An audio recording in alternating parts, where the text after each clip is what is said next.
Middle class सबसे ज्यादा tax इसीलिए देता है क्योंकि उसका इनकम स्ट्रक्चर सबसे रिजिड होता है। जॉब करता है, सैलरी मिलती है और टैक्स पहले ही कट हो जाता है। उसके पास कंट्रोल ही नहीं होता कि कितना और कैसे पे करना है। लेकिन सिस्टम उसके खिलाफ डिजाइन है, ये आधा सच है। असल बात यह है कि रूल्स सेम हैं, लेकिन यूज करना हर किसी को नहीं आता। रिच लोग सैलरी कम लेते हैं या लेते ही नहीं। वो बिजनेस और इन्वेस्टमेंट से कमाते हैं, जहां डिडक्शंस, एक्सपेंसेस और लीगल टैक्स प्लानिंग के ऑप्शंस मिलते हैं। इसलिए उनका इफेक्टिव टैक्स कम दिखता है।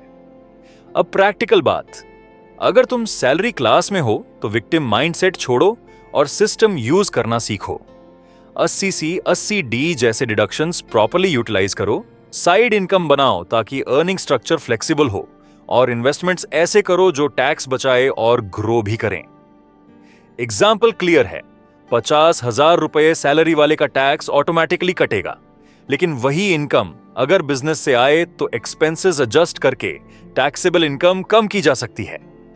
सीधी बात, मिडिल क्लास इसलिए पीछे नहीं है कि वो कमाता कम है, बल्कि इसीलिए क्योंकि वो रूल्स को समझकर ऑप्टिमाइज नहीं करता।